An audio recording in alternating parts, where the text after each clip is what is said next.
The Vice Chancellor, Professor Mentose, distinguished Deputy Vice Chancellors, executives of the university, distinguished deans present, our esteemed, august guest speaker, and of course our esteemed respondent, academics, colleagues, and all those who are joining us online on various virtual platforms. It gives me great pleasure, pure pleasure, to say to you, Sanbonani, Kwemora, good morning, to send you this heartfelt greeting live from the main campus of the University of Zululand in Kwazulu-Natal, and welcome you to another celebration of ideas, another feast of ideas, another time where we revel in knowledge, in the production and dissemination of knowledge, stimulating conversations and discussions. I welcome you to this unique edition, and it's quite unique. I know we use the term often.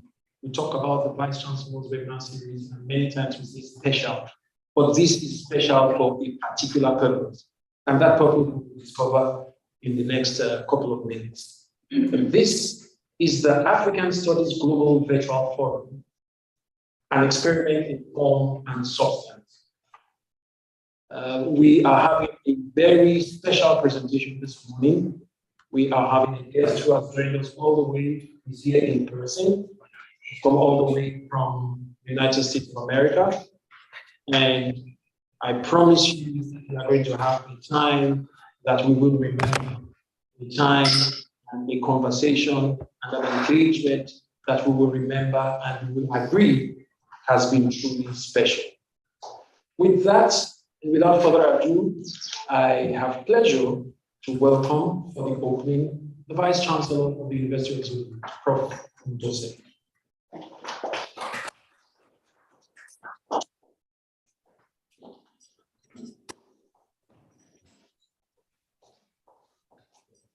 Program Director, Professor Kwame, thank you very, very much for those warm words and introduction to today's webinar.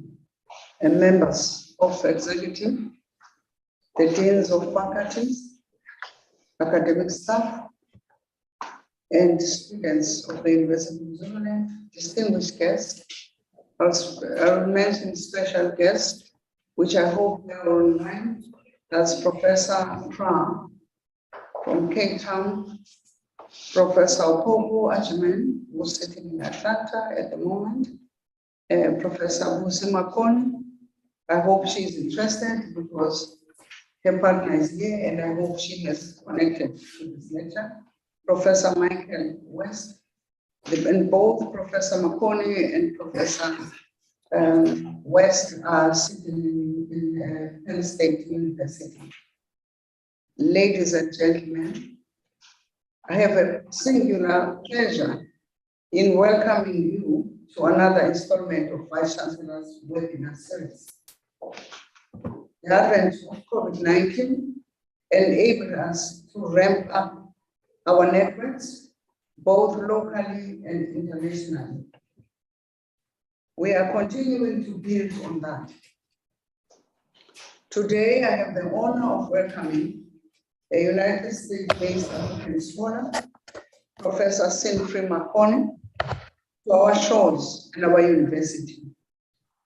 Professor Makoni will take us through the initiative that he and his colleagues started at the Pennsylvania State University. The African Studies Global Virtual Forum, which we hope to be part of. I will say more about this later. As it is with all initiatives, today's lecture has its genesis in a myriad of conversations that we have had over many years about the challenges of transformation in higher education. These conversations are linked to the broader challenge of societal transformation. This is to be expected. After all universities are social institutions and will reflect the social complexities of societies in which they are located. For much too long, these institutions, historically disadvantaged institutions, have been projected as junior partners in higher education system of the country. Even in cases where discussions around the historical disadvantaged institutions are well intended, interlocutors tend to fall into the trap of stigmatizing these institutions. The transformation efforts have so far focused largely on issues of access and success, governance, and marketability of programs and graduates. While these are important considerations, they have by default left the intellectual and ideological edifice of the systems uninterrogated. If truth be told, all pre-1994 universities in South Africa must be seen as part and parcel of the apartheid colonial enterprise. It cannot be argued otherwise, as Mamdani, 1999, observed, open quote, both the white and black institutions were products of apartheid, though in different ways. The difference was not only in the institutional culture that the former enjoyed institutional autonomy and the latter were bureaucratically driven. The difference was also in the intellectual horizons. It was the white intelligentsia that took the lead in increasing apartheid and forced identities in the knowledge they produced. They ended defending an ingrained prejudice with a studied conviction. The irony is that the white intelligentsia came to be the greater, became a more willing prisoner of apartheid than its black counterpart, close quote. Thus, any attempt at addressing the higher education system must first address the geopolitical imagination that permeates the system. Today's public lecture is a continuation of the transformation debates and a conversation that was started in October 2019 by the University of South Africa, a membership organization representing South Africa's universities. The user-sponsored conference addressed itself to the theme, reinventing South Africa's universities for the future. On the surface, such theme could be read as timely as it comes at a time when higher education was buffeted by storms of violence and discourse and discontent. From fees must fall and decolonization campaigns dealing with student funding to calls of decolonization of whose focus centers on curricular and transformation issues. I argue then that imagining the future is a tempting proposition, as it allows one to abstract oneself from the current challenge. It could be argued, however, that this is but a form of academic wishful thinking at best and intellectual escapism at worst. The university sector is littered with such futuristic escapades. Unfortunately, these have, for the most part, amounted to nothing. The past weighs heavily on the present, and if not dealt with timeously, the current challenges will also weigh heavily on the future. That's what I said in that conference. Today's lecture seeks to take the discourse of transformation to a higher level by looking at the necessary theoretical and practical approaches needed to effect the changes which will lead to the creation of tertiary institutions modeled to serve the contemporary needs of South African society. We have for a good while been engaged with trying to conceptualize what it will take to create an idea of an African university. The most immediate questions in this regard include: are our institutions serving us well? Are they institutions of relevance to Africans and African society today?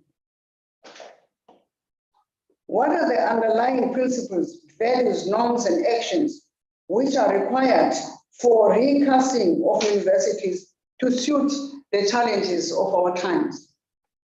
My sense is that a response to these questions will provide new insights and assist in putting in place ideational signposts that can be replicated by the like-minded individuals and scholars like Professor Makoni today. As a commitment to this enterprise, the Council of the University of Zululand has adopted the transformation of the institution into authentic African university as the main strategic objective. Transforming this university, we are calling for establishment of an African university, not university or universities in Africa. In so doing, we are following on the debates that took place in July 1972, when African scholars organized a workshop with the theme, Creating the African University. I have no doubt that the sharing and trading of ideas would be of benefit to the future of our higher education and the society in general.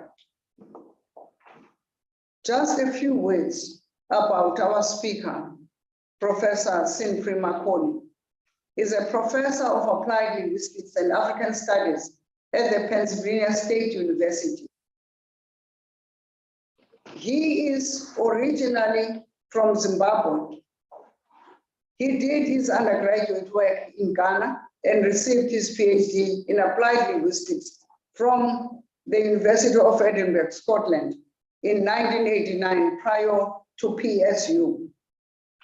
He also held academic positions in South Africa, including the Chair of Linguistics at the University of the Western Cape and Associate Professor of Language and Literature at the University of Cape Town.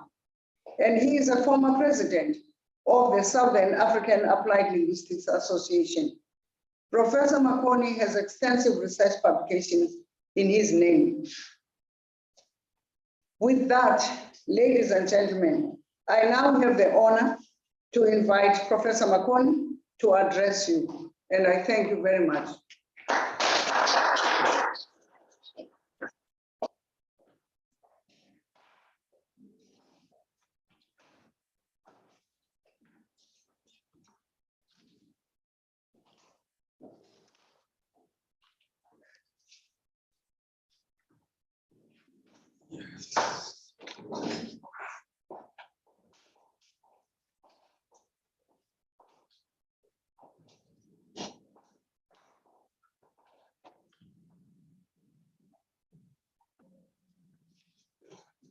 Can I have access to my first link?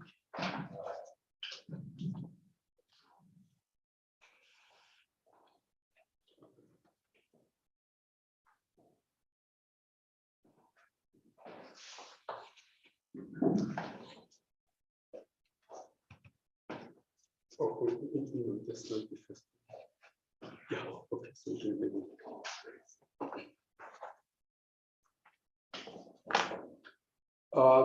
before I begin, I would like to thank Madam Vice Chancellor for inviting me to deliver this address.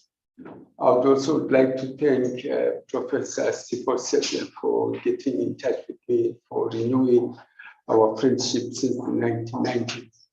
And I would like to thank the other Deputy Vice Chancellors, deans, and colleagues. I'm going to try and structure my presentation in the following way. In the first part, I will talk briefly about who I think I am, which may match what you have heard, or it may be different. It depends really where you think I stand. Then the second part, I'll talk about what you now see called the Global Virtual Forum. And then I will give you a sense of what we have so far accomplished. Then the latter part, I will shift to a more formal presentation in which I will read to you the introduction to volume 1, and then I'll move on to volume 3, which is called Shades of Decoloniality in Linguistics. I'm no disciplinary nationalist, so I'm not going to be talking about linguistics because I think linguistics is important. It's simply because as a non-disciplinary nationalist, I use linguistics as an entry point to discuss other issues. I have to start from somewhere. And so I'm going to start from the discipline that has been ascribed to me by my life, this discipline that chose me. And then to show you what decoloniality means in linguistics. The argument I'll be making there is very simple, that it's not a question of explaining why decolonial linguistics is important. The onus of responsibility should be on those that don't want to do decolonial linguistics in the first place. It is their responsibility to explain why they think it is not necessary. So let me start. Who am I?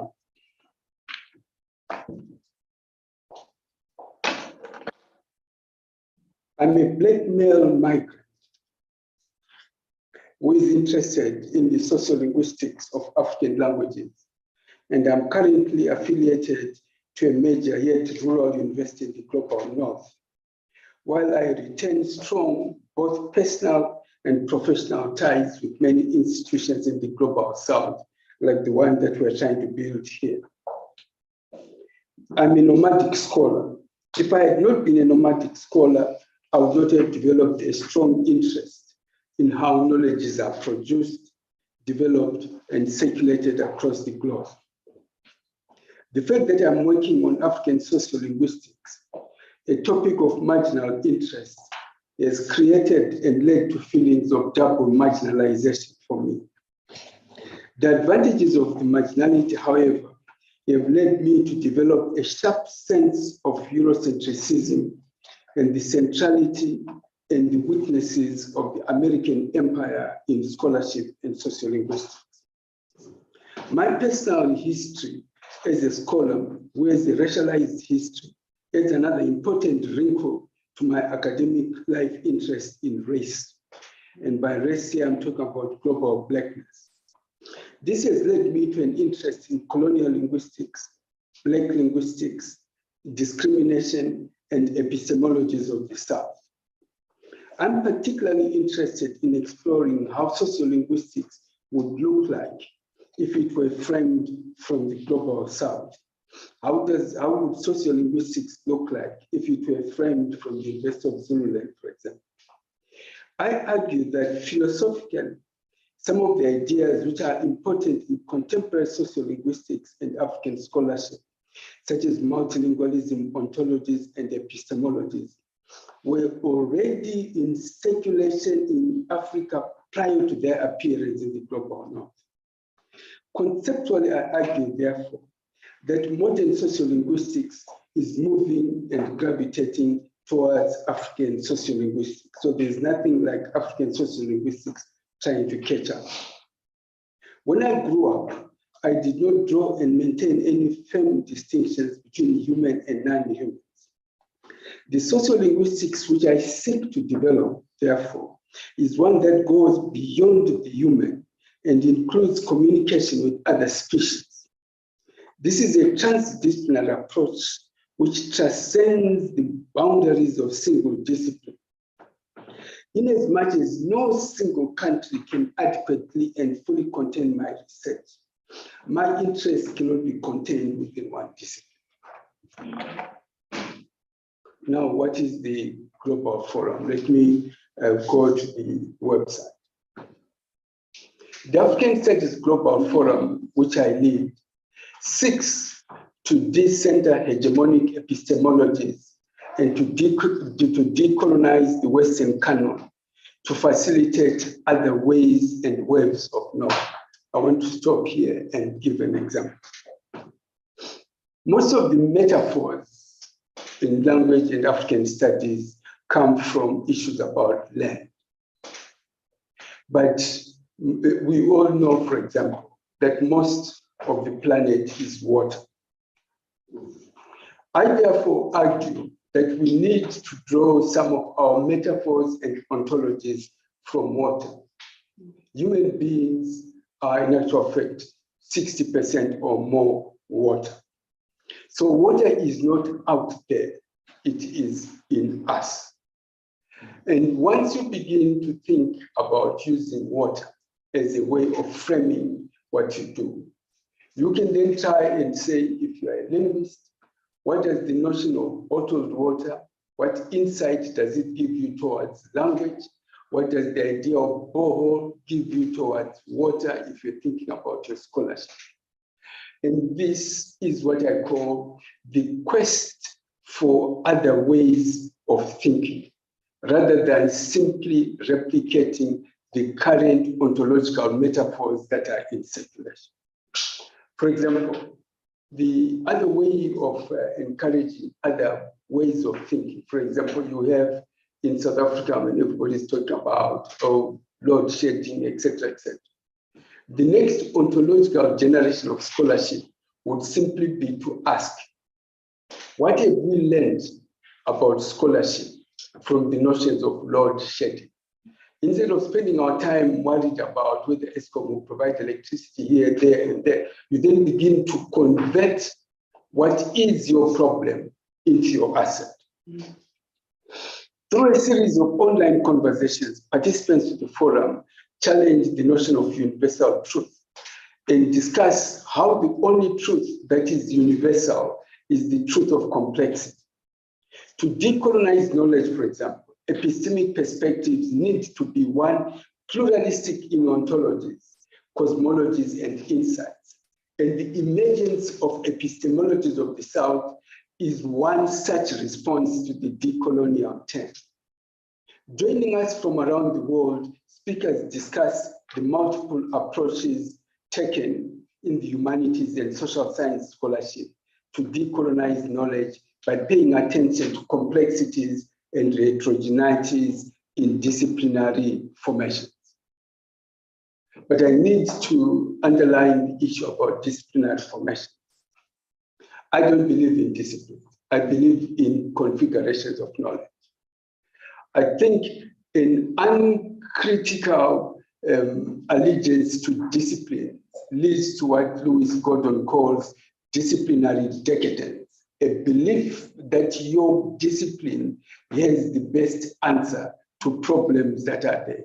I try and avoid fetishizing disciplines.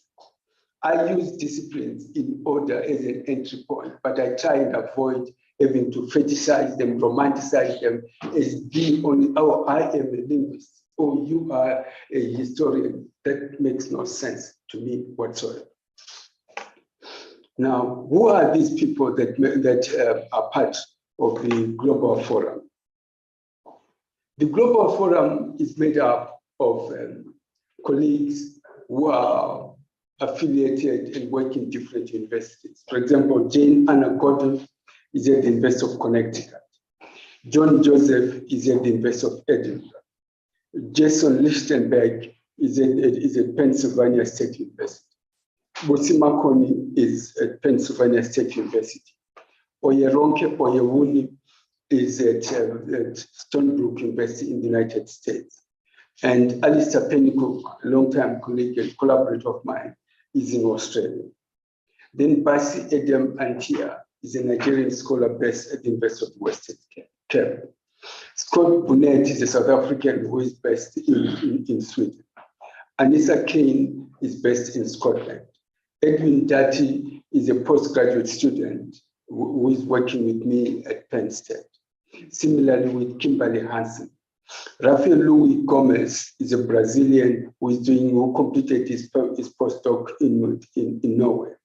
Magda Madanisa is a Polish Ecuadorian United States citizen who is based at Penn State. Then myself, Vishna is from Serbia and she's doing a PhD with me. Phoebe is from Ghana who is working with me. And Chanel Pandameve is based at Nelson Mandela University. Now, how do I go back to okay. In this global forum, we have a series of books. The book series publishes independent volumes which explore peripheralized ways of framing and conducting language studies in both the global south and the global north. We are particularly interested in the geopolitics of knowledge as it pertains to language studies and to illustrate how language scholarship in the global north is partially indebted to diverse traditions of scholarship in the global south. We are also keen to explore interfaces between language and other areas of human and non-human scholarship. Ultimately, our concern is not only epistemological, it is political, educational, and social. The books are part of the Global Forum, which is open and politically engaged. The Global Forum fosters collegiality and dialogue, using the technologies essential to productivity, which were imposed on us during COVID. We experiment with the format of a book and challenge the essential concept of a book as a single monologic authorial voice by integrating multiple voices consistent with decoloniality and the democratic and politically engaged nature of our scholars. Even when languages are used, the notion of a text has remained unchanged, and it has remained largely linear and monoglossal. In the Global Forum, we try to challenge the linearity of academic text. We produce, as part of the Global Forum, texts which capture multiple voices, are pluralistic, and regard the contributions of the audience as co-animators. Let me talk about volume 1, and then I will explain to you how we've gone about it. The volume 1 that we produced is called Decolonial Voices, Language and Race. In the wake of the hashtag #MeToo and Black Lives Matter and the hashtag Rose Must Fall and the COVID pandemic, the groundbreaking book echoes the growing demand for decolonization of the production and dissemination of academic knowledge.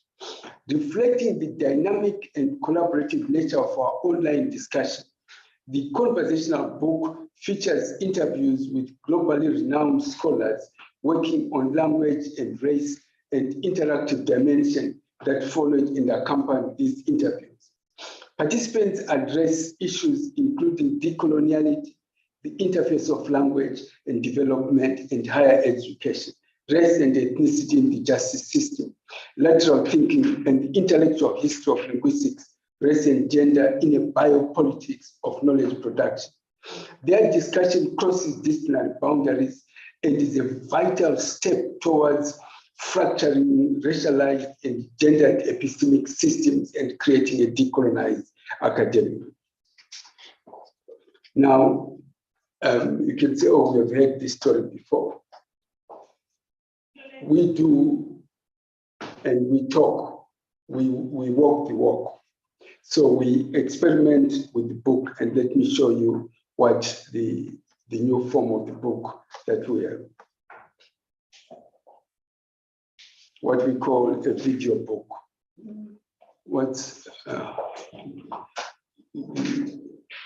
I need this to play. Oh, God.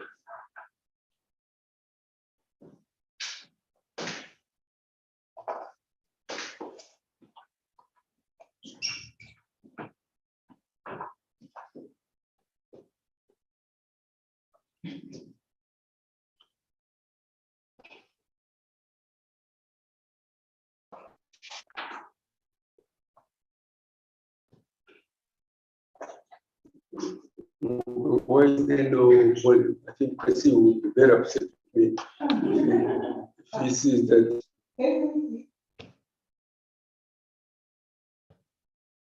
Africa, Asia.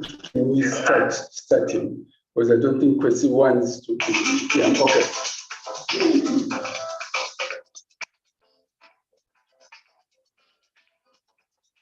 When we talk about decolonize, Yes. this becomes very relevant. Yes. That a lot of the scholarship and the traditions of scholarship that we have in a good part of Africa, Asia, and Latin America, it's scholarship which has grown out of implantation. Yes. Western expansive implantation into Africa, Asia, and Latin America. Yes. And it is not, therefore, material which we can take wholesale. Yes. As a thing that it will have complete relevance, complete meaning in our situations, in our different localities, in our different histories, in our different cultures, in our different preoccupations and problems. But we will have to reformulate, readapt, rearrange, these methods to the peculiarities that we have as different societies, different cultures, different things. In your book, and now also you pinpointed how central language is to decolonizing education. I wanted to ask you what models of decolonizing education you have in mind in context where the language of the colonizer is not only the official language of the country, but actually is the language that is spoken by mestizos, by indigenous nationalities, while the indigenous languages are only spoken by indigenous nationalities, not by the rest. Now, the situation in Latin America is a peculiar situation where settlers, Latin settlers, Portuguese and Spanish have effaced the cultural make of the indigenes. Number one. Number two, reduced the indigenes to minorities. See, they reduced the indigenous to minorities. And these minorities do not have the cultural space or the possibility to develop their languages as languages of modernity. So you have situations of internal colonialism, cultural internal colonialism. At Northwest University, we are implementing a multilingual pedagogy where we are In other words, not saying that we will do everything in Sesotho tomorrow or everything in Setswana in a year's time, but where we are saying children and students are welcome to bring all the languages they have in their minds to the class. And we will develop multilingual pedagogies with our lecturers bottom up so that learning can happen. So that doesn't mean that all textbooks will be written in Setswana immediately, etc. But we are creating spaces where people feel that the whole of me is welcome while I learn. This idea that we're going to do this, we're doing it, we say for a long time, but actually it's happening, what I want to see, your language, from the way you speak English, I can hear that you are speaking originally. Yes. Now, look at Afrikaans, the way Afrikaans developed. That it first emerges with a political direction in the 1870s, and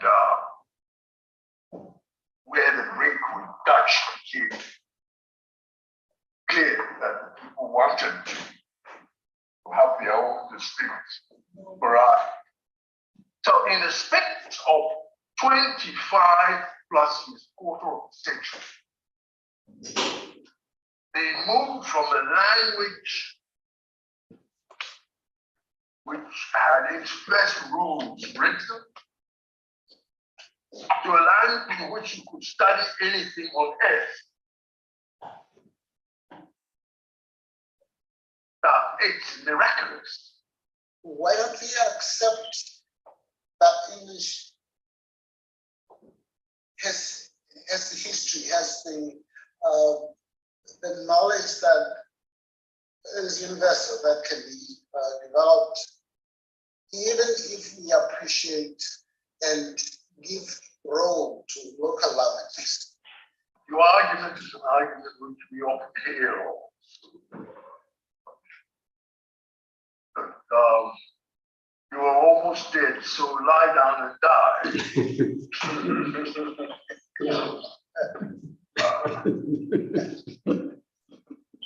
You are beyond redemption.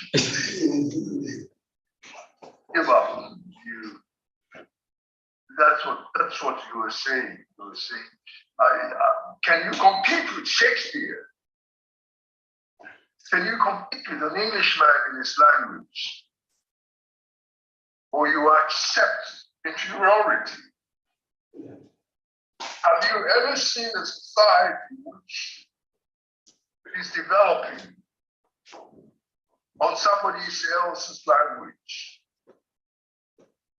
No society on earth makes progress, serious progress, without losing its character. You see, what will happen if we follow the suggestion you're making is that if we are working for the day where all of us will use English, the day that day arrives when we all use English, well, I'm going to stop. for knowledge production, etc. That day will cease to be African. Okay, right. So what I was trying to illustrate here are the two formats, books, tech, which are produced by the Global Forum. We have got the text, which is made up of conversational chapters, right? Where in a chapter you have got the chapter plus comments in the chat box, which will be running down the passage of along each particular section of the book. And then instead of spending our time worrying that our students don't read, we then reconceptualized the notion of a book and started talking about what we call watching a book, right? So you have the semi-equivalent of the text in a video. So for example, these are the key debates in the chapter by what? by Kwesipra. So what we do there is a case of transmodality, right? The students may not have time to read the entire book, but they may have time and are interested in the actual debates if they watch them. Yeah. So there are two sides to each book that we produce. Right. And now let me continue with the story. This project, such as the Global Virtual Forum, requires several things, as my friend Alistair puts it, for it to succeed. Firstly, it requires global participation, and he argues where global means not so much lots of people from around the world, but rather many local of enunciation, not just where people are speaking, but the geographical, historical, bodily, and ideological context from which positions are articulated. Secondly, it requires a program that defies disciplinary confines. For example, in this particular volume 1, we have got people who are dealing with language, but some are coming from sociology like Kwesipra, others like Robbie Shilliam are coming from political science. Thirdly, and this is important, it requires 7 different aspects of our scholarship. 1, a capacity to listen to each other. 2, a capacity to discuss. 3, a willingness to understand. And 4, to work out what is being said. And 5, why, and how this might be responded to. 6. And 7, an interest in talking through the issues on the table. So it requires a completely different orientation towards what you regard as what a scholarship. How did we get here? It's only in the Bible that events originated from one source.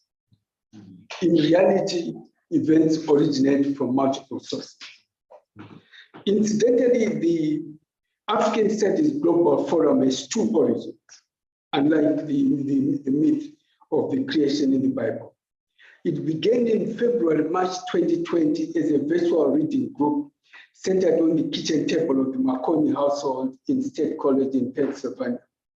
After being granted permission by my spouse that, oh, you can use the table. An initial group made up of Desmond Odugu, myself, Sibisiso Ndangamanda, who is at UNISA, Anna Kaipa Marcus, who is at Penn State, and Magda Madani Sam, and Lynn Mario de Souza, who is in Brazil, and Alistair, who is in Australia, met regularly to discuss a number of books. At about the same time as these kitchen tables were going on, Alistair Pennycook was also reading some text by Minolo and Walsh, their book on decoloniality with Rafael Gomez, who had visited Alistair's Investor of Technology in Sydney. Alistair saw merit in having the Sydney Forum join the State College African Studies Global Forum. Africa here only lends its name to the forum because the latter is run from the African Studies program, which I currently direct, and not because of an exclusive intellectual focus on Africa. And this is where Africa is interested. Africa, like Michael West puts it, is inherently global. Europe is provincial. You can't discuss Africa, in actual fact, only continental. Yeah. Right. There are Africans in Europe, there are Africans in North America, Africans in Brazil. In fact, there are more Africans in Brazil than in other countries other than Nigeria. So Africa, by its definition, is global. Right. And so there isn't a situation in which you can talk about provincial Africa. You can talk about provincializing Europe, but you can't do that with Africa because Africa is a planetary phenomenon. The shape of the African Studies Global Forum changed after the group had discussed the following books: Timmy Ingalls' Eduardo Cohn's How Forests Think and Towards an Anthropology Beyond the Human, and Philip Descola's Beyond Nature and Culture, Monica Heller and Bonnie McWhinney's Language, Capitalism, Colonialism Towards a Critical History. It was decided that instead of just in-group interaction, there was merit in drawing in the authors of books into the conversations. The decision turned out to have several consequences. The African Studies Global Forum was no longer a small group meeting. Attended sometimes reached to about 250 participants from all over the world. A host of organizational decisions had to be taken, including technological support, publicity, identifying and contacting the authors, and moderation of the sessions. Fortunately, the goodwill of a number of people from across the world, as well as a series of events, all conspired to place the enlarged forum on a sound footing. Johei, for example, the event organizer then at the African Studies program, gracefully took on the responsibility for creating membership lists, distributing announcements, preparing flyers for each session, and managing the supporting technology. Christine Severo, a colleague of mine in Brazil, placed at the service of the African Studies Global Forum the listserv of the Research Network Africa, which she and Ashraf in Qatar jointly managed, a research network that was previously part of the International Association of Applied Linguistics. Basi Antia, who was spending part of his sabbatical leave with me, took on additional organizational responsibilities. Several other ideological positions had to be clarified. Philosophically, there was a commitment to the idea by D'Souza, for example, that all knowledges are socio-historically situated and local, and that there are inextricable connections between colonialism, patriarchy, and capitalism. Also, we deliberately chose a policy of free membership and access to the African Studies Global Forum, so that in our own small but significant way, we could challenge inequalities in access to knowledge production between the global north and the global south. Many conferences, even online, continue to be expensive. As a consequence of these measures, the current membership of the African Studies Global Forum is diverse geographically. We've got people from Africa, Asia, Australia, Europe, North America, South America, etc. And in terms of professional status, we've got activists, artists, academics at different career stages, from graduate students to retired professors.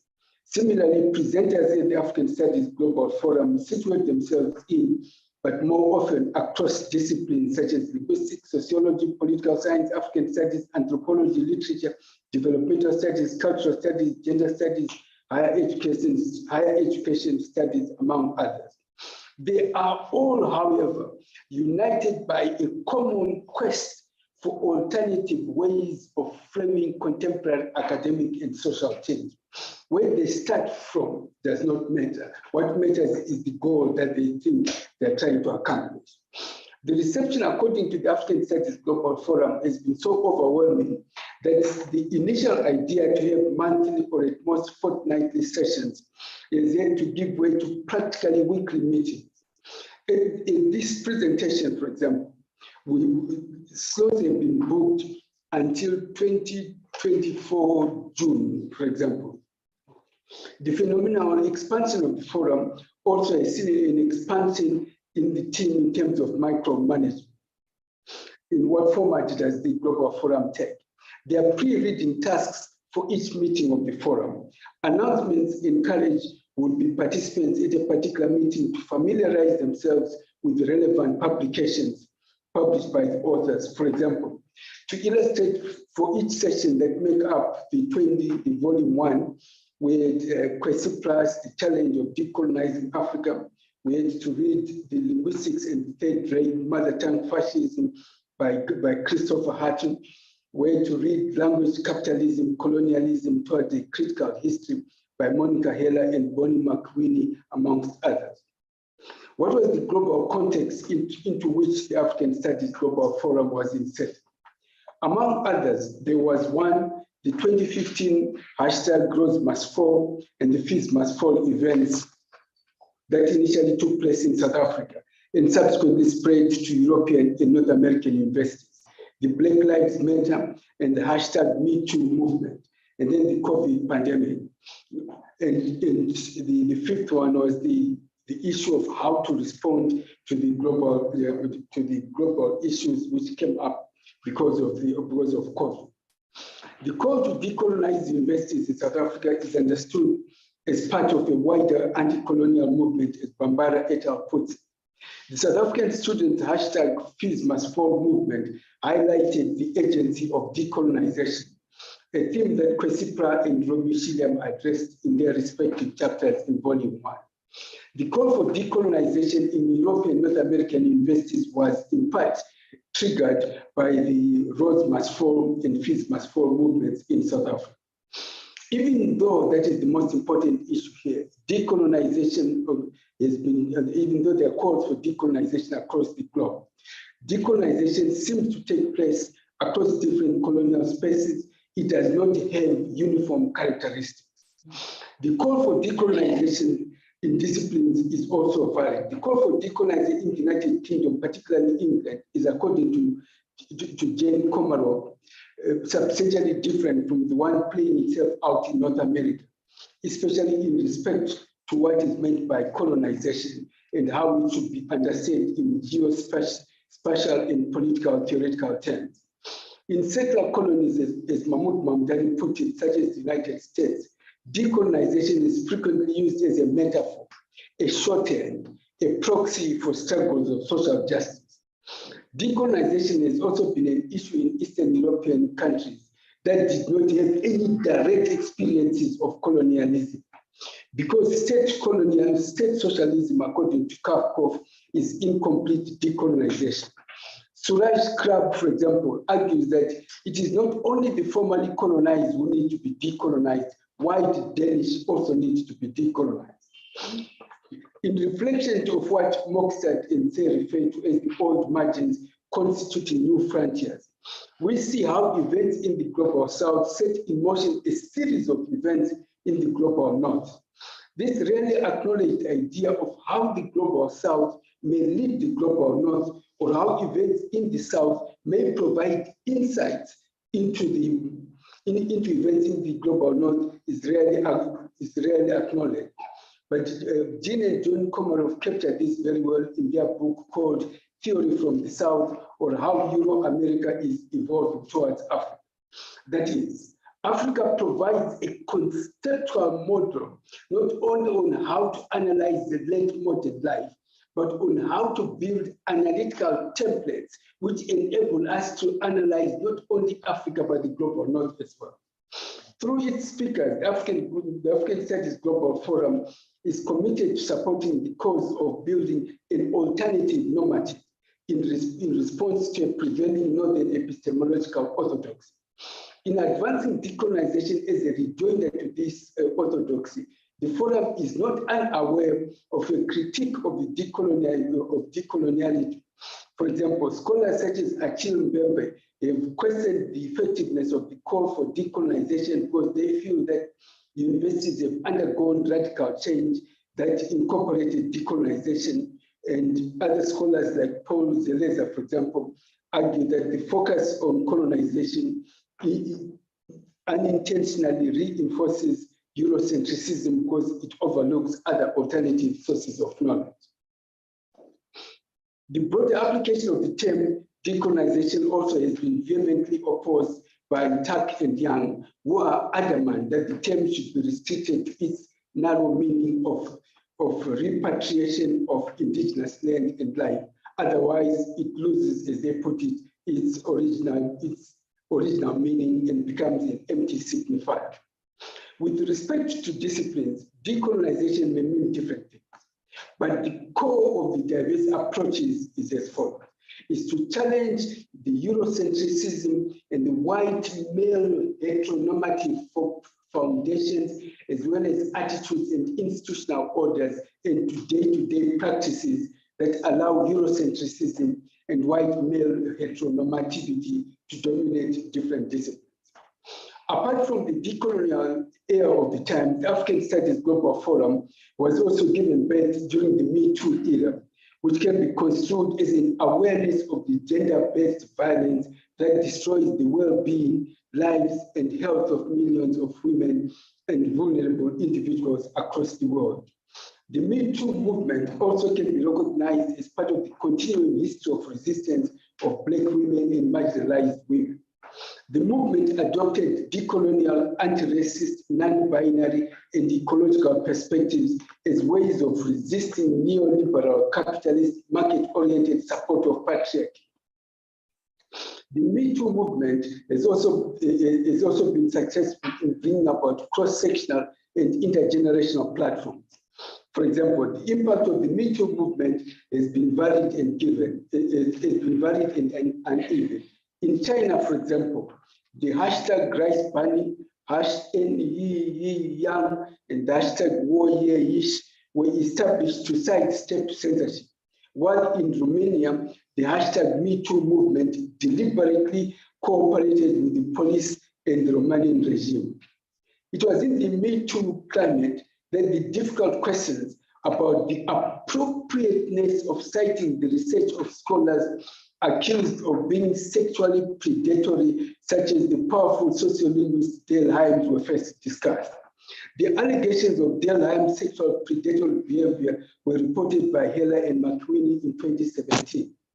An important spin-off of the hashtag Me Too movement that we report in the Global Studies Forum was how discussions of sexual predatoriness moved into investigations into Black women's intellectual activism.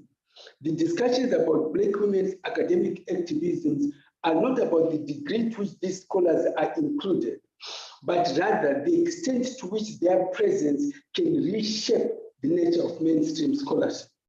The African Studies Global Forum also has its origins in a political climate shaped by the Black Lives Matter, which was a movement that emerged in the United States after the killing of Trevor Martin in 2012 by George Zimmerman. It drew attention to police brutality against Black men and women in the United States. Within the Black Lives Matter movement, Blackness is a spectrum of vision. According to Frida Ikoto and Jane Gordon, the spectrum of Blackness includes not only Blacks in Africa, but Afro-Argentinians, Afro-Brazilians, and people of African descent. The term global Blackness is also used by indigenous movements that may not have any African origins, but are adopting political strategies popularized by African movements. Furthermore, the notion of global Blackness is used analytically by Jane Gordon as a way of framing the global South.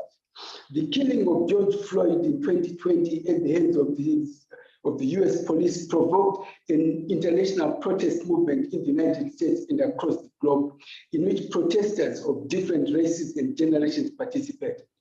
The protest movements also occurred across the globe in cities such as Accra, Nairobi, London, and Amsterdam.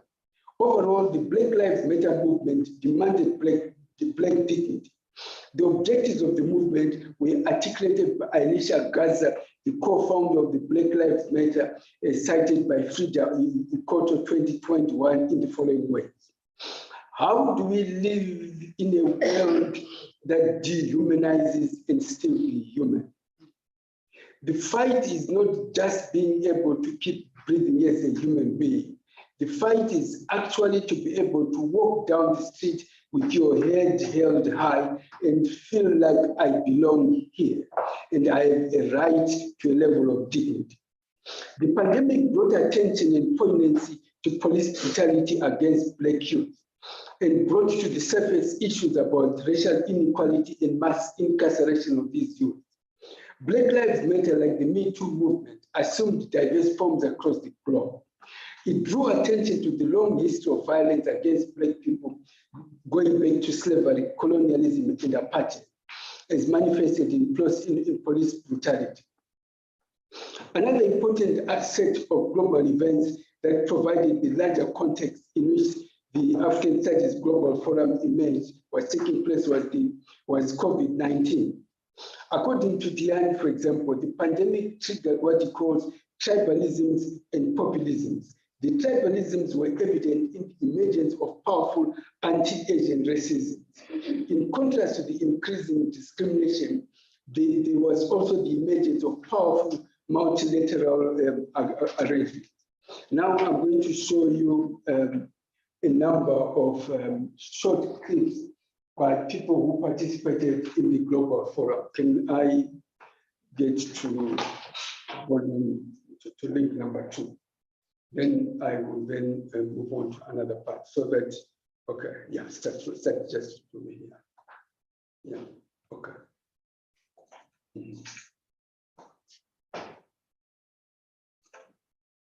I believe in keeping terms open, Yeah.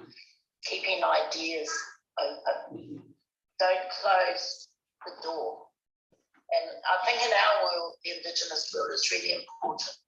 You don't close the door, because in closing a door, you close the hope for a people who haven't yet made it to the door.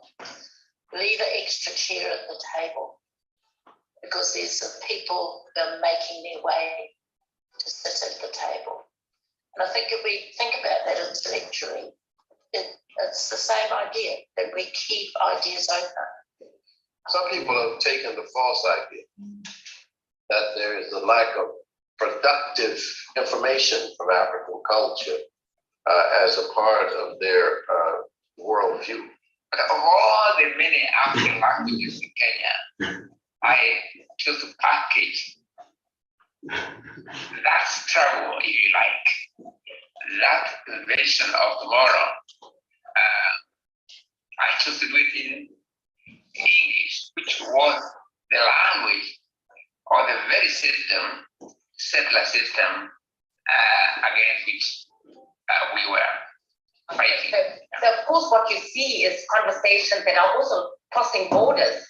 How are we learning from others across these different transnational borders, as well as epistemological? You couldn't make sense of these language dynamics without bringing in insecurity. What's more, it's no longer possible. Obviously, it's no longer possible to suggest that insecurity isn't really relevant to the study of everyday life, global north.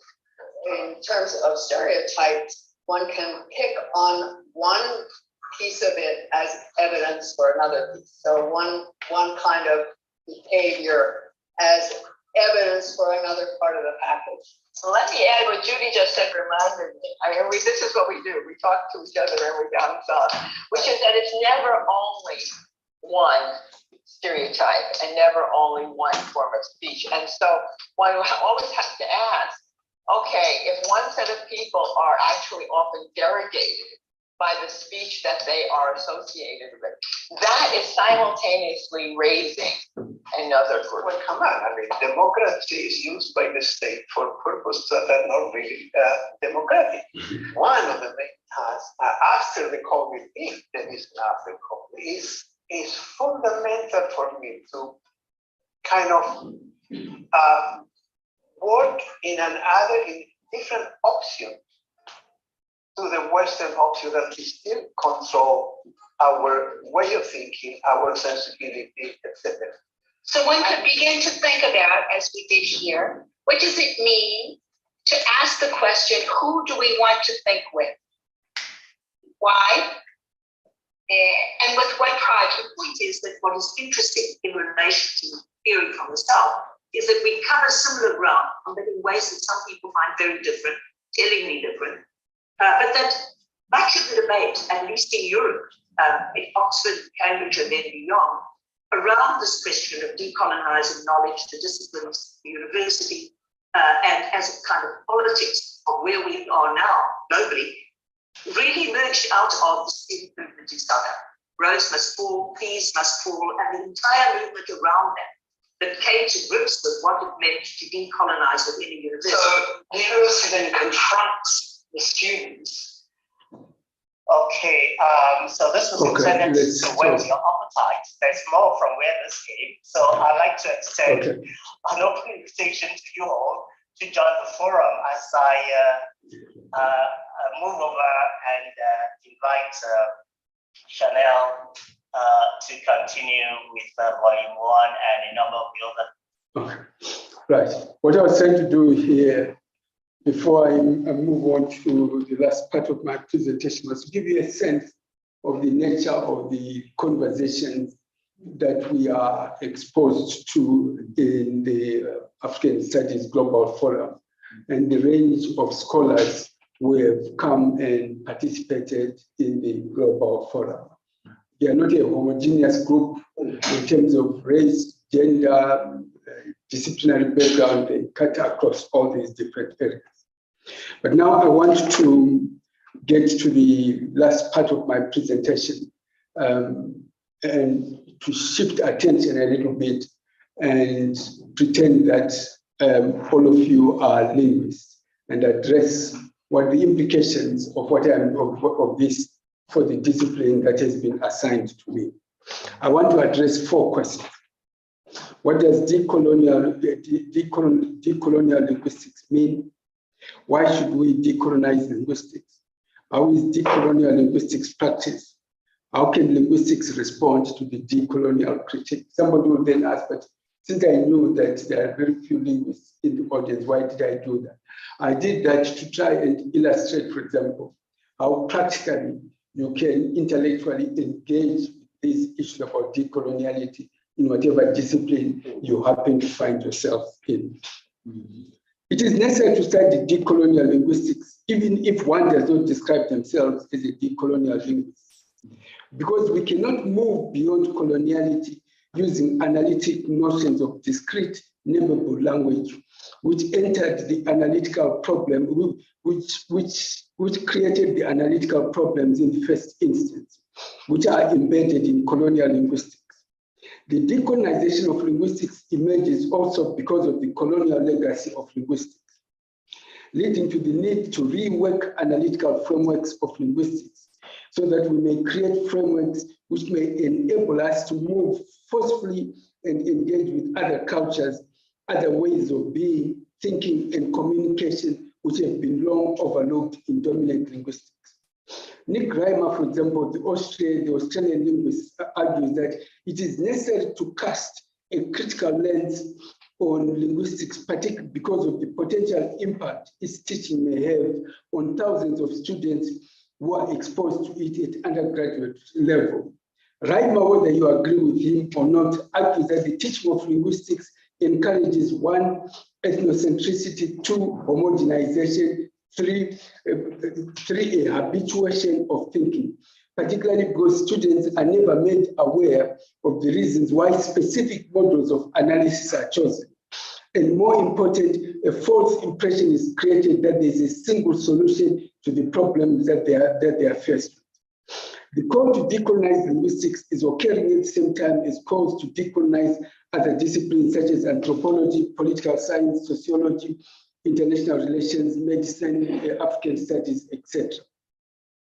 Central to the calls to decolonization of linguistics and other disciplines is a struggle over whose knowledge matters and therefore should be regarded as legitimate. Our objective is to try and encourage linguistics to explore the implications on their professional practices if linguistics were to be decolonized. The call to decolonize linguistics is necessary because, as John Joseph puts it, decoloniality, at least in linguistics, is not a blip. Even if you violently disagree with our approaches to decolonial linguistics, decolonization as a movement has enormous energy, that it will impact a substantial aspect of your own work. So the responsibility is on you to frame out what your own position is, rather than for other people to make the case for you. Decolonial linguistics is not necessarily, however, anti-global North linguistics, as evident in its strategic alliance that we have forged with integrationalist linguistics, associated with the work of Roy Harris, the late professor of linguistics at Oxford University. Both decolonial linguistics and integrational linguistics, as reflected in my series of publications, may work together in the critical project of revising the limits and impact of colonialism in language studies.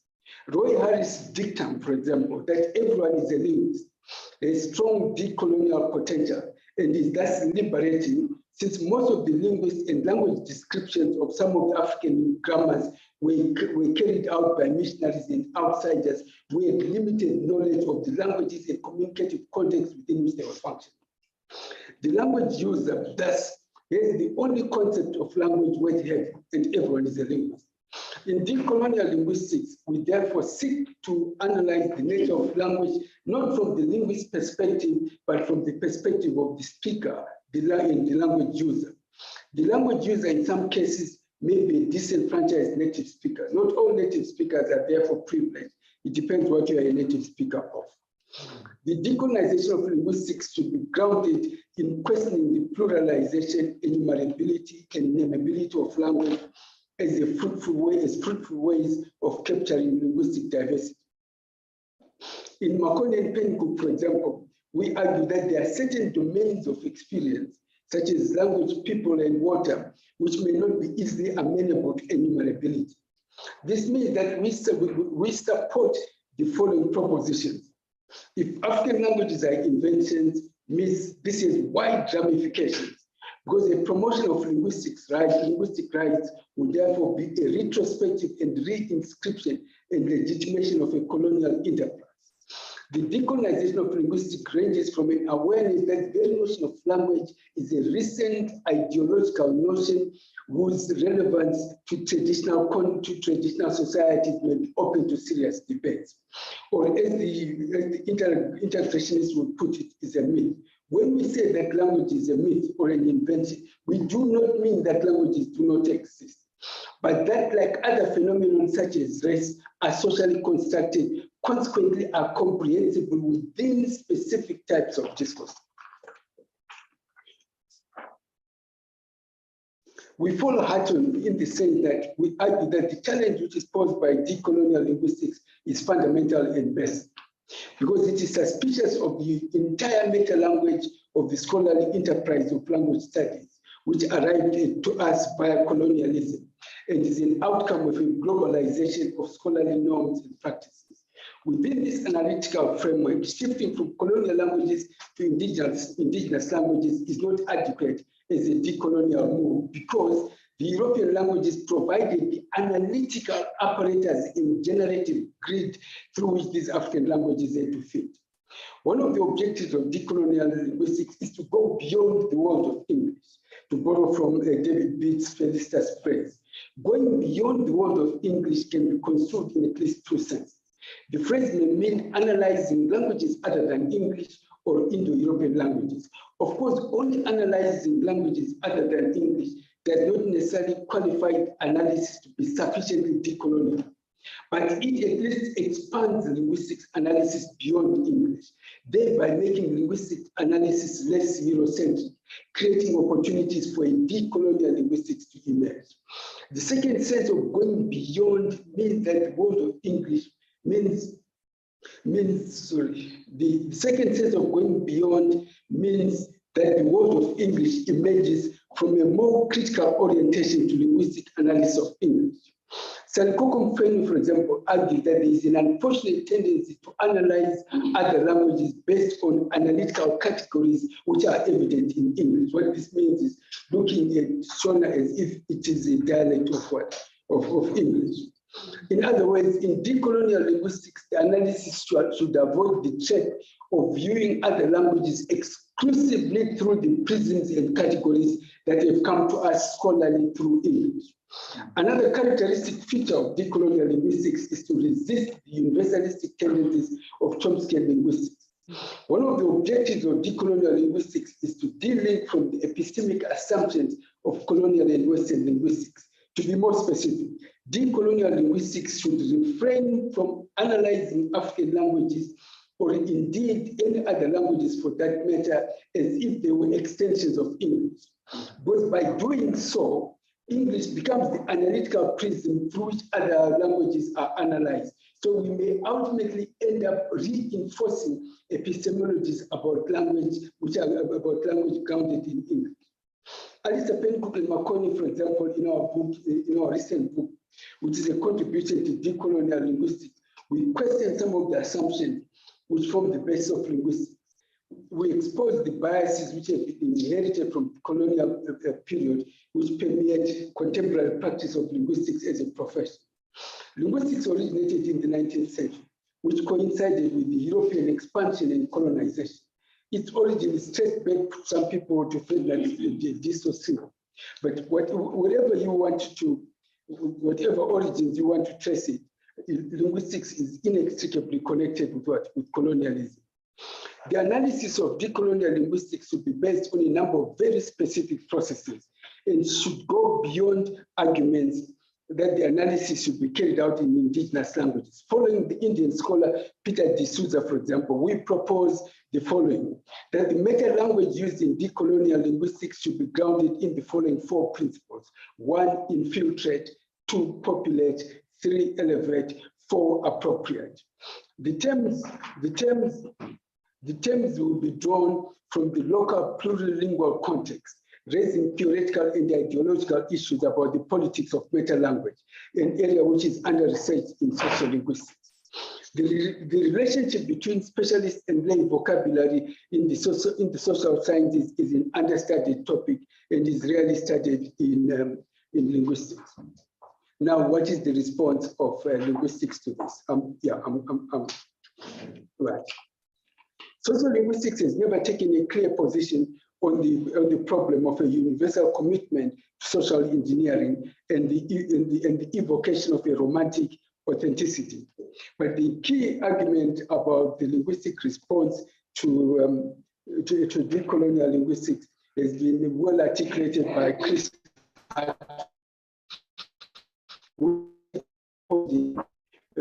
Orthodox linguistics is no way of responding systematically to the decolonial word. Thank you.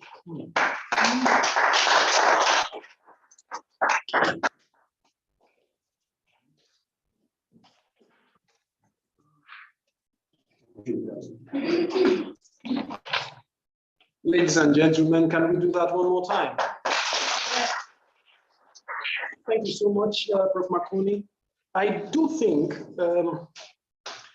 at the beginning of your speech, you said something like we walk the talk. You were talking in regard to the forum. I would say it's my view that your presentation does walk the talk.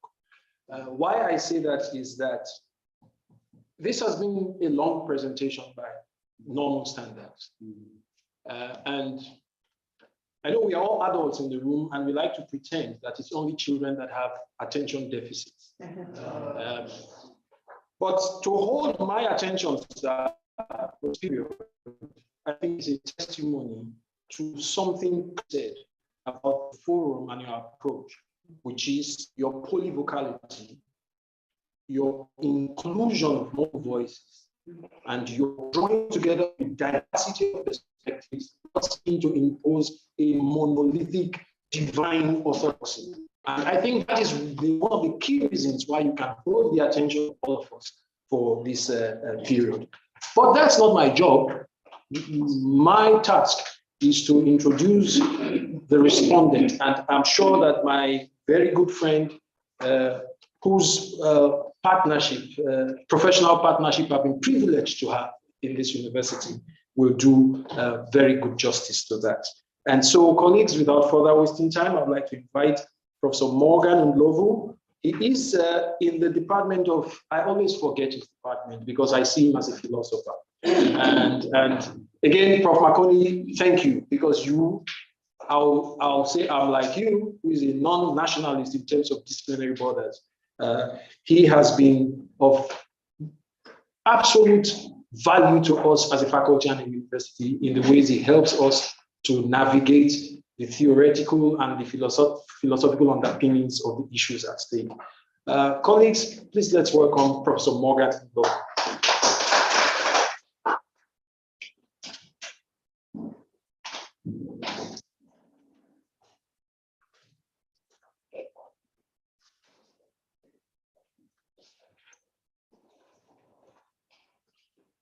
Thank you, Program Director.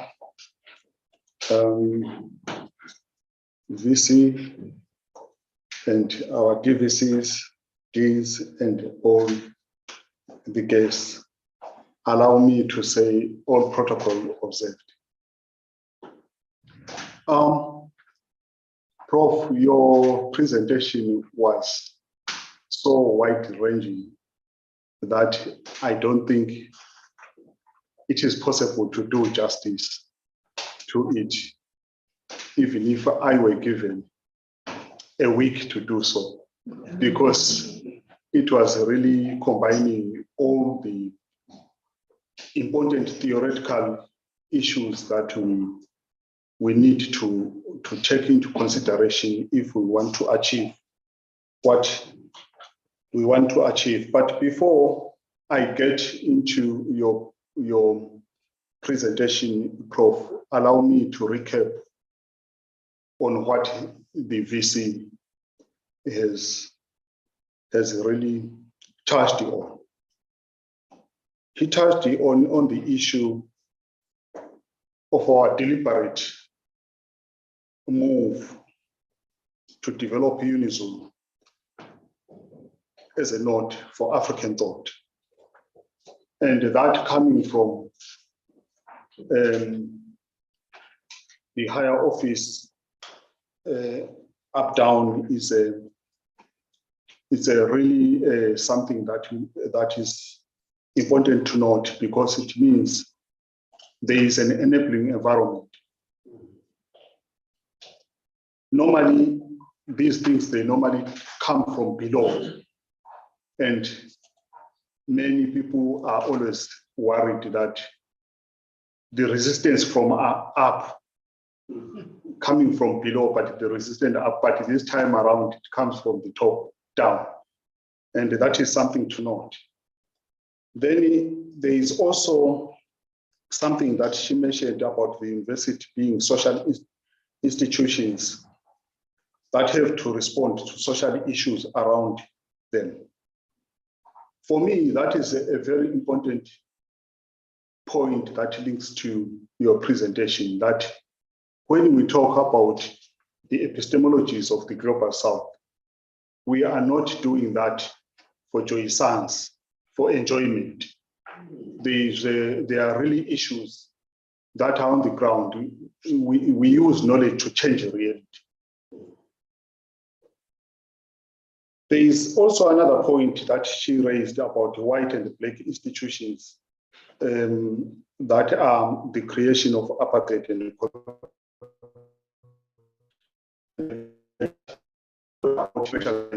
colonization is not equalization. That is for me an outstanding point. Then there is something that she touched on, the discourse of creating an African university, that it is a subject that has been preoccupying thinkers for quite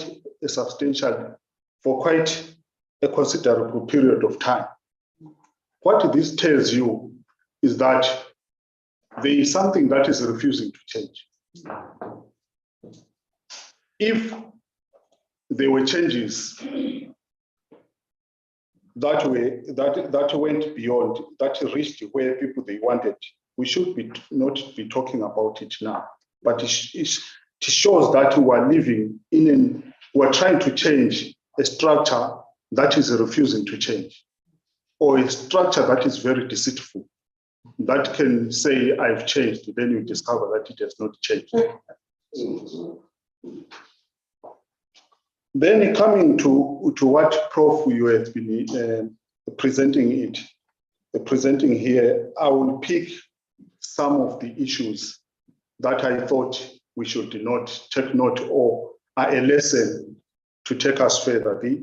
The first one that I picked is that, Prof, you talked about your own identity.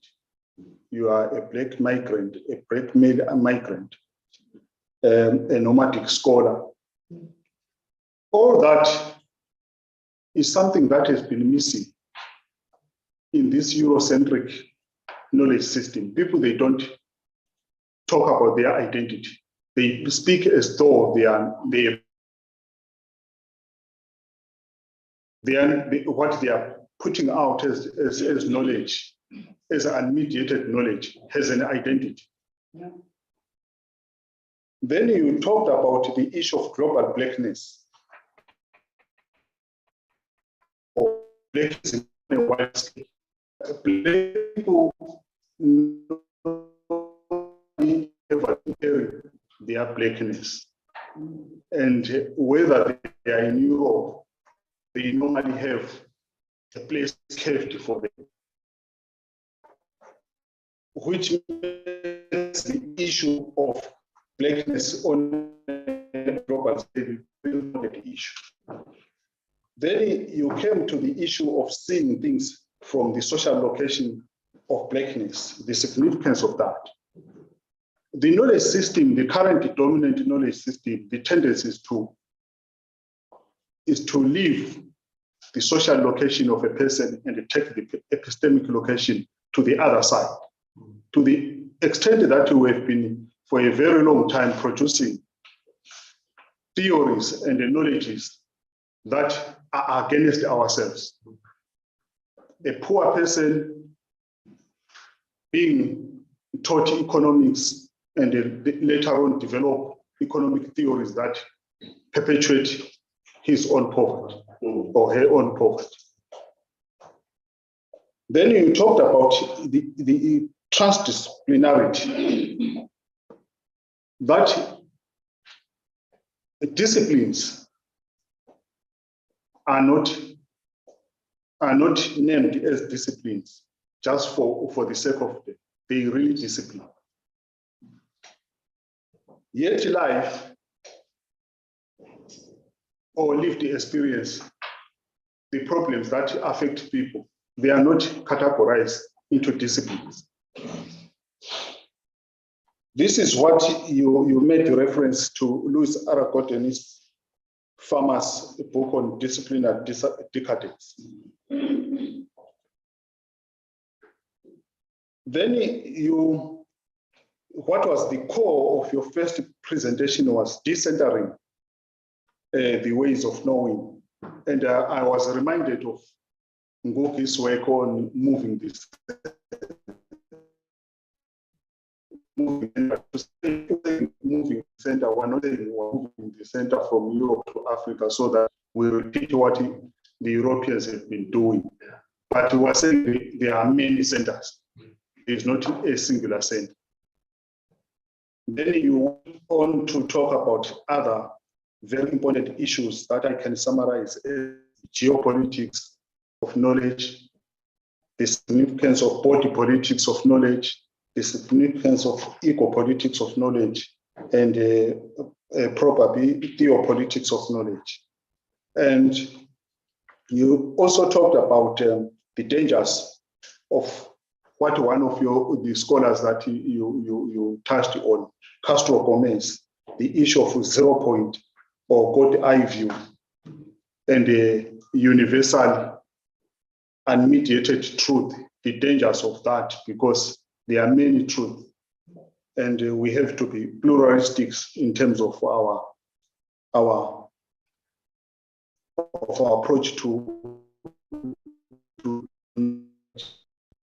I was reminded of Chimamanda's presentation on the single story. Yeah. Then there is something that's humorous, somehow humorous, but very problematic about the paradox of Africa being the global and Europe the provincial, asserting itself as the universal, provincializing what is the global. Yeah.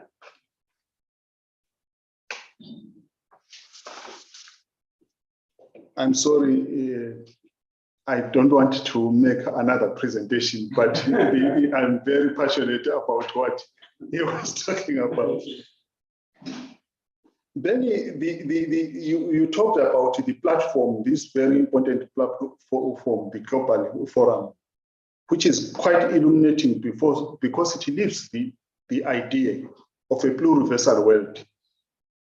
And it also begins from the understanding of the problem at hand, the global power structure of coloniality. Then there is something that I would like to paraphrase in terms of anti-modernity versus counter-modernity.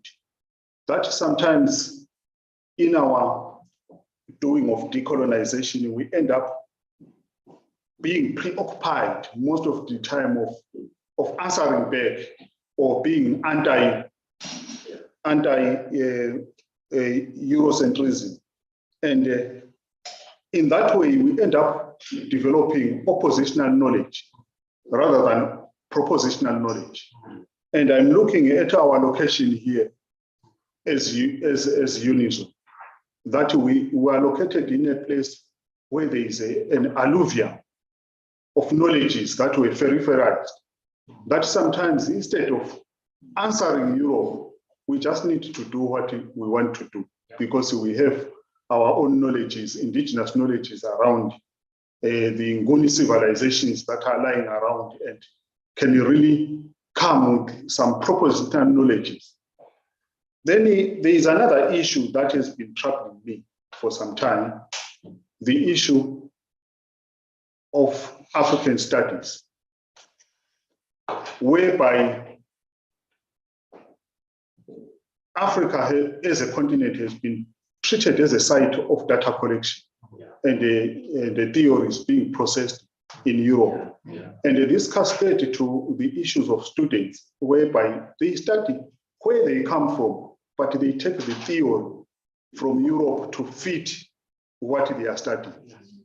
And I wonder what might be the problem, whether we are not developing theories. Then finally, let me talk about the issue of language, which you talked very eloquently.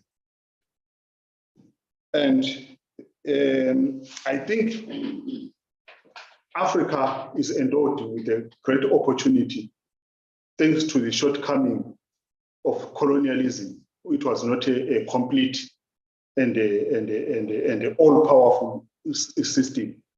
I'm reminded of Nguki's work when he talked about Linguify, to say, but in our African languages, indigenous African languages, they were somehow suffocated, but they were not displayed, they were not destroyed, vis-a-vis linguicide, the linguicide that they were intended to eliminate all the languages, but the languages are still there.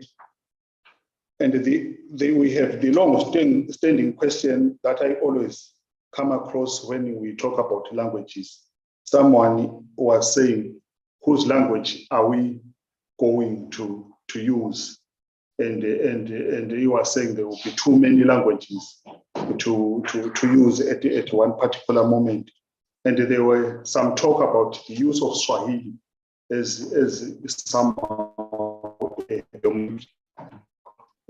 language that can cover that.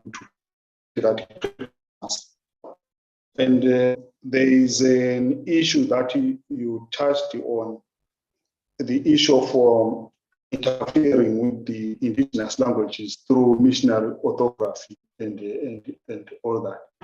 I think I would like to end here so that I don't do another presentation. Thank you so much.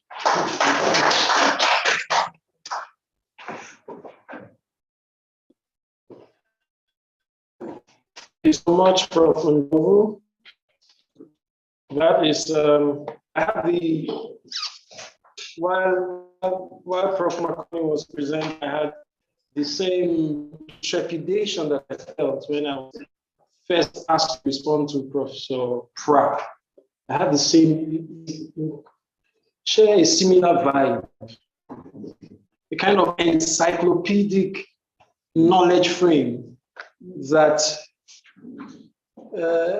that makes someone who is unprepared a bit troubled. So where do I begin and how do I hold on to this? The floor is now open for comments and for questions.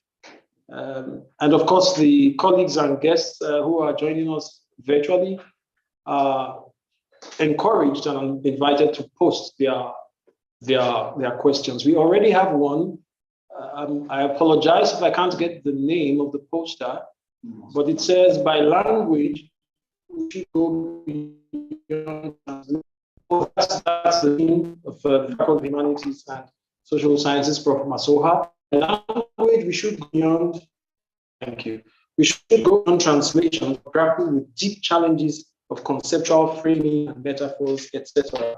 I like the idea of challenging disciplines. That should be the start. This reminds me of what Prof. Mafei stated. Yes, and I remember Prof. Unlovu said something about this in one of our previous webinars. If you remember, when you said it's not what was already said. It's not like transliteration, not vernacularizing the very same ideas. So that's a fantastic idea, not quite a question, but if Prof. Makoni wants to respond to that, he is welcome. So. Okay, I think I agree that we need to grapple with the deep challenges of conceptual framing and metaphors. For example, it's important to ask what are the underlying metaphors and ontologies which form the basis of your thinking about language. For example, the general tendency in terms of language has been, you have distinctions, let's say, between language and languages, and that the pluralization has been largely in terms of language one, language two, language three. But there is no philosophical reason why you can't pluralize the idea of language itself. What is tending to happen is pluralization of languages, and there is no pluralization of languages. And then the other important issue which is there is we need to be able to realize that some of the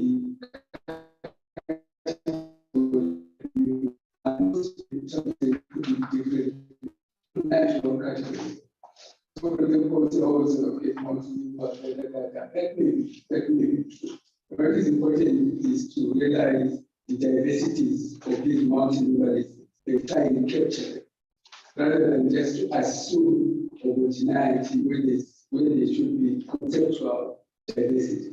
Then the last point I want to make about conceptual metaphors and framing is that we seem to assume that we have now exhausted all the different categories that we need to have about language, or phonetics, phonology, morphology, etc.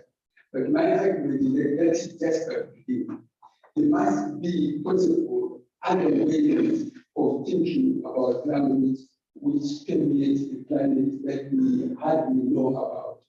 Hence my argument about the importance of using water, liquid materiality, as ways of thinking through what languages or language are possible.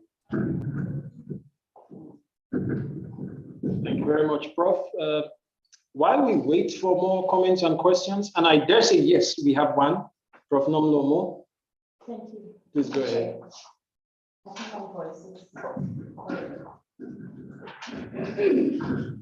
Yes, thanks very much, Chair. And thank you very much to Prof. Colin for such a stimulating presentation, which was so well packaged in terms of us to enable us understand where you're coming from, your own identity, and what you currently doing in all your achievements. As I was listening to you, I found a lot of issues that came to my mind, but at the same time, I don't want to exhaust you by asking quite a lot of things.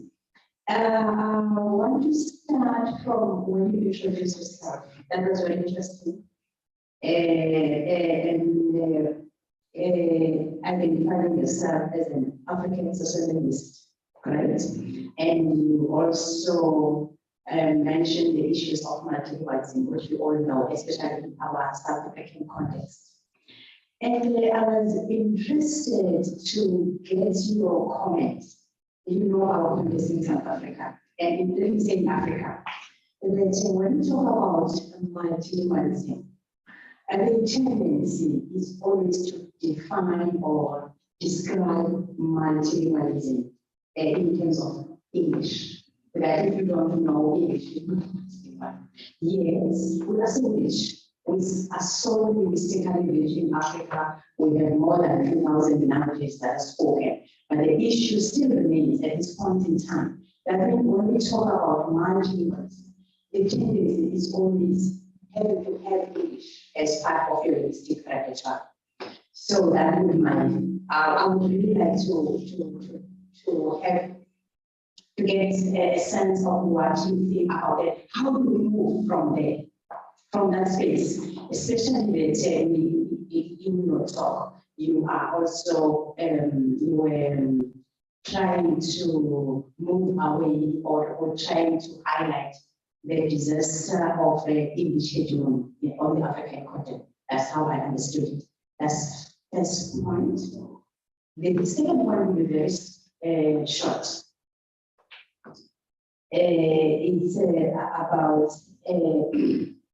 your notion of decolonial linguistics, which I find very interesting.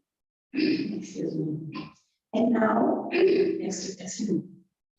I was thinking of myself as a teacher, all right? And you made a very important comment that of everyone is a linguist. And I thought of myself that we used to say, every teacher is a language teacher. And I tried to link that with where you came from, the notion of transdisciplinarity.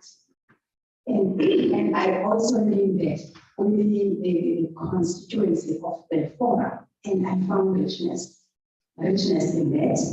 And now my comment or my question would be in South Africa, and I would think across the globe, and it's in the global south, we are talking about the decolonization of the curriculum, right? It's being used everywhere. We're talking about decolonization of the curriculum. And then what I'm interested in is how do you link this notion of decolonial linguistics with the decolonization of the entire curriculum? Understanding that a curriculum is a very complex concept of itself. It implies a policy, it implies practice as well. And so I hope you've got it. Yes. Thank you.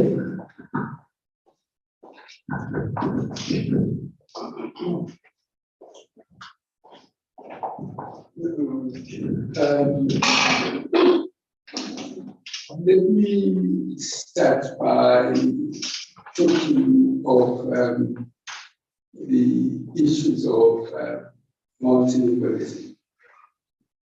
In my current writing, we now shifted slightly and started talking about Southern multilingualism to try and capture the fact that the way multilingualism may manifest itself in the what we call global South with an S may be radically different from the way it may manifest itself in Canada or in the North.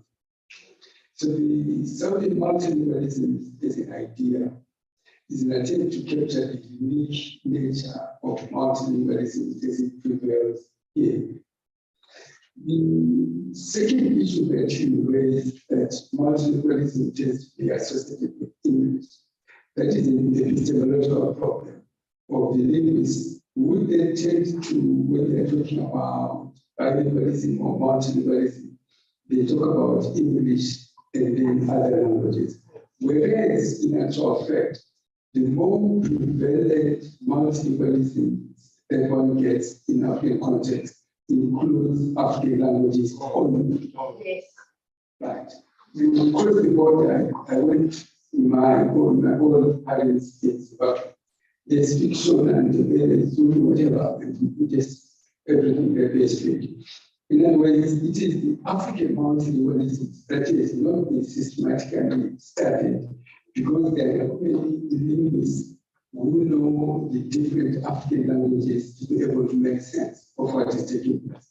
So, for example, in second language acquisition, you hardly find studies into how a Shona speaker learns Italian, how a Italian speaker learns Tswana, or etc. You hardly find that.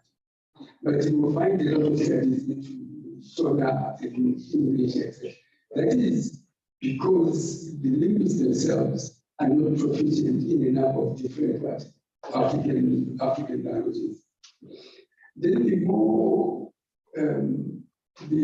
controversial points that I make, which I will stick to, is that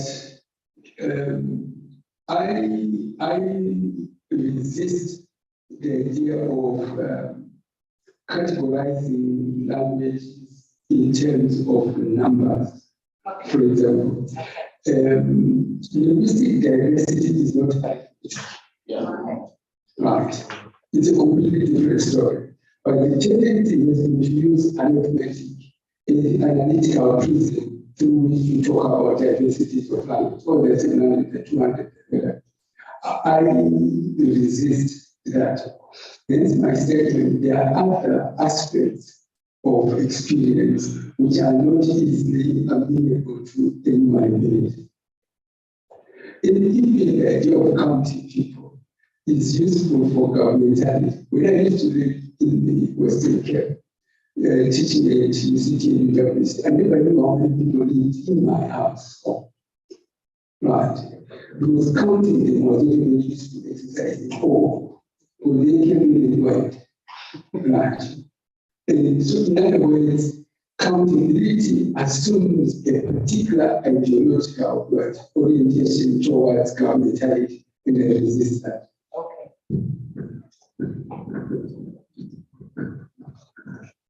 If I may ask, Prof, just carrying on that point you made, especially in regard to our first question, or even this last one.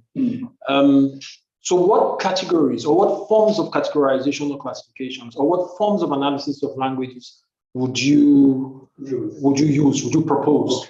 The categories that I tend to use are the categories that are used by the speakers themselves. Right. So I'm more interested in how do these speakers, for example, understand what they are doing. Right. That is the direction where my linguistics starts. I'm more interested in a speaker-oriented linguistics than in language-centered linguistics. Right. That is where, for example, my name is. How these individuals who can reach out and what they are doing. Right. If they think they're speaking one language, so that is one language to them. Right. If they think singing is a sign of proficiency, so it's sharp. Because they are the final arbiters for their language. Okay. The issue of decolonial linguistics in the curriculum. Okay. All right. Okay. The issue is this. Decolonial linguistics serves as a mechanism through which you can address issues about curriculum.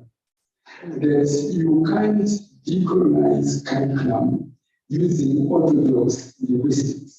Yeah. Right. Because orthodox linguistics is colonial by its nature. I see Prof. Siepe. I see Professor Ugo. Okay. Prof. Ugo. Thank you very much for what you said now. And I'm dealing with what I see in the comments. about the research and the innovation by Prof. Masoka.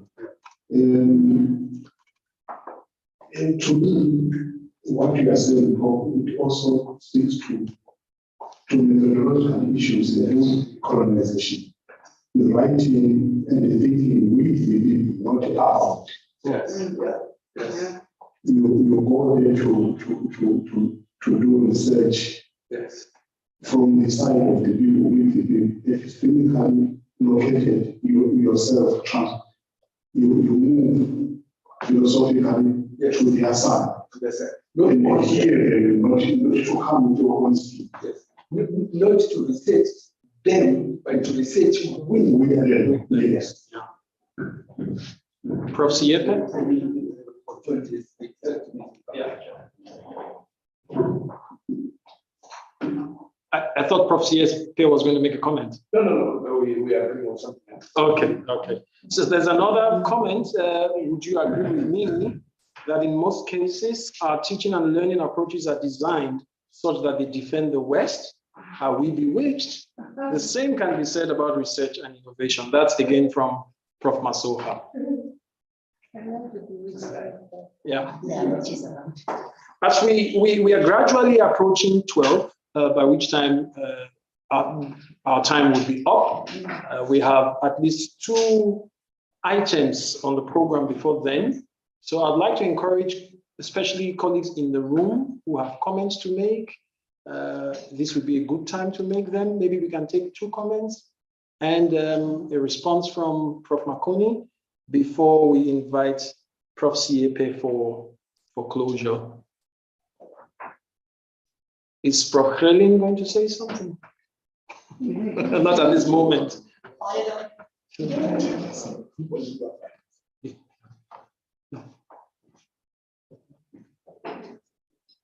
Okay, before we I think at this point, we would now like to,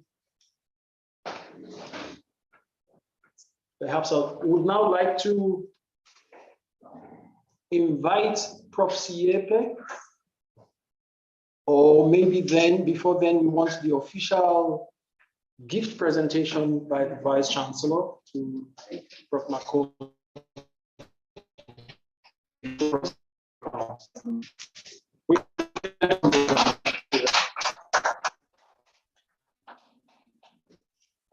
I'd like you to come forward for coming and testify that indeed you were here. Yes. And we were there. Yes. Thank you. Thank you very much. Thank you very much.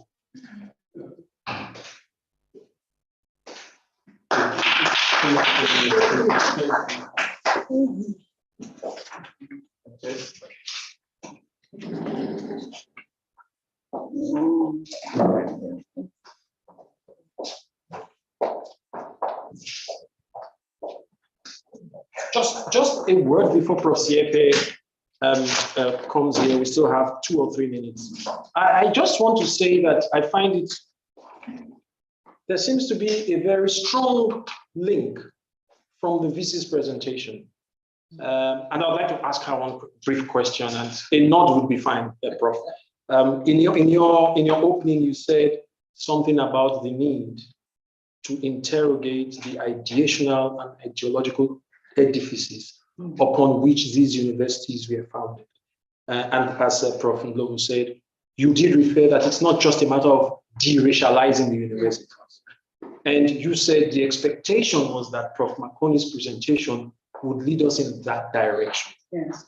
You took us back to the 1970s when the whole movement about decolonizing the universities and knowledge production began. Would you say Prof. Makoni has moved us in the direction of your expectation? Indeed. Thank you very much, Prof. Prof. Siepe, over to you. This is boring, so we still go to continue the journey. Thank you very much, Prof. Thank you. And thank you very much, Prof. Makoni.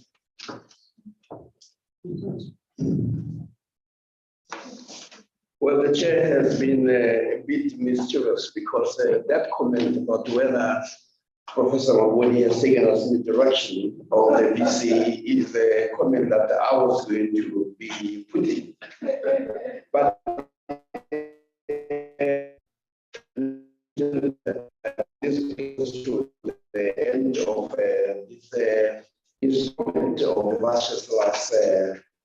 series.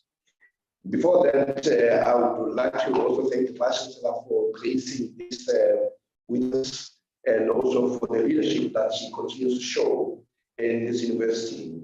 And also echo what Professor Jude was saying, that it is quite rare that you find this type of perturbations in scholarship coming from the top. But as you read it is when the VC leads in this type of discussions, she provides an enabling environment to make that a possibility. And also for the support that she has actually given throughout the number of years that we are where we are today, where academics within the university feel free to breathe, feel free to express themselves, and feel free to exhale. And I would also want to thank Professor Makuni for making the time to come over here, and also to indicate that her presentation, his presentation has well been received. If the intention of Professor Makuni was to give us a helicopter view or bird's eye view of what the global forum is all about, I would say he has succeeded. If his intention was to disturb our comfort zones, he has also done that excellently.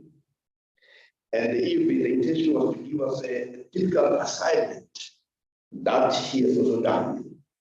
And listening to him, I could only think of what Professor had indicated many years ago about what education should be. That it's one is to be used as an instrument to integrate the younger generation into the logic of the present, or it can serve as the means or practice of freedom by which men and women reshape their world. And I think it is the latter part that Professor Makuni was referring to. And in reading him, he was actually, when I talk about disturbance and perturbing us, I'm talking about upending all that we know about what constitutes scholarship, what constitutes even a book. It was about reframing.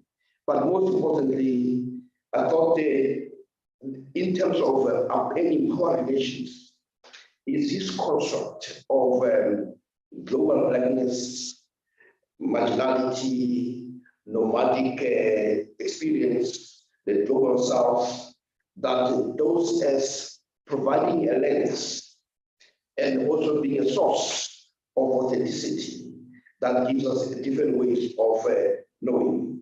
But the whole idea was really about the reformulation, about what constitutes knowledge and what constitutes scholarship. And I was quite impressed with the way in which we need to start connecting with our students, even around the notion of scholarship. Scholarship as one, as you put it, the capacity to listen, the capacity to discuss, understand, respond, and talk through. But that is a way the people, how humanity is. So it's about the restoration of dignity. Because what we have done so far in terms of scholarship has almost to make people appear like they're illiterate, when in fact there's a lot of ways of knowing. I also like Professor Ndo's, which is the last point that the chair was actually putting across, the emphasis on the VC's understanding of decoloniality, not as opposed to deracialization. That while the other may be important, but it is the ideological edifice on which our institutions are based that needs to be challenged. And that gives almost a possibility of it's an act of liberation than imprisonment. Professor Mokoni's concept of also, which is my last point, which I like, is about our tendency to become prisoners of disciplines, which is not liberating. but constraining, where it may lead, as he puts it, to disciplinary decadence.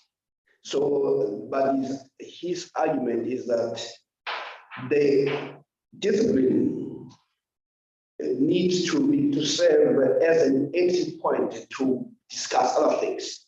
This is not about throwing the disciplines out, but as a point of entry into having an engagement. And in a sense, people like me, who is trained in areas like physics, it allows me to enter and use the tools of analysis that we use in physics to engage with the broader phenomenon. So it is not about undermining, but it's just saying, can we rethink also the idea of scholarship? But for me, it is about upending. And Vice Chancellor, I consider this to be a very difficult assignment. But as Bernard Shaw puts it, some see things as they are and ask why. Others dream of things as they never were and ask why not. And I consider that Professor Rukoni was actually pushing us into that space, but he was also doing something else that the friend was saying. Professor Lulu is to make the pedagogical more political and the political more pedagogical. But at the same time, he was making the intellectual more practical and the practical more intellectual. With those few words, we embrace the assignment and we thank you for inviting us to be part of the African Studies Global Forum. I can assure you, with the VC's line of march, we are on course. Thank you very much. And thank you everyone for coming.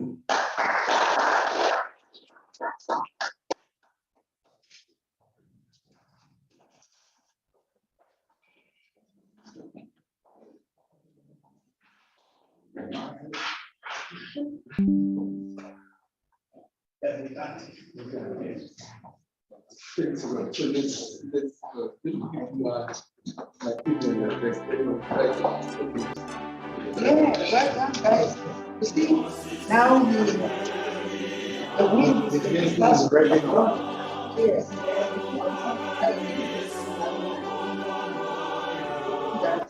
I think he needs to connect you guys now so that you are part of the next wedding and also get all the links so that you can revisit. I mean, there's so much that has been done.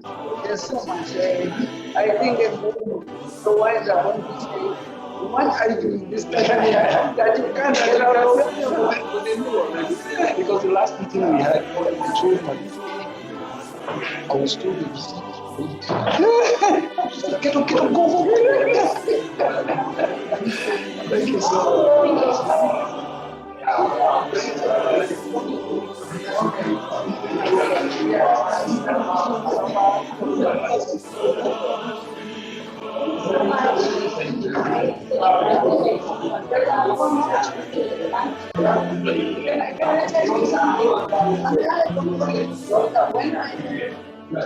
Yes,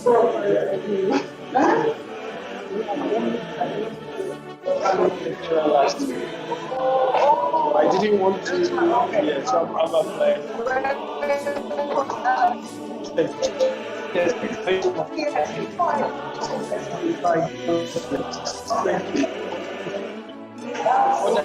I also want to thank you. There's no opportunity. Like having a child who's a soccer player, not taking to the field. A guy like that. When I was speaking to Makone and I am in the United States, and I said, at first,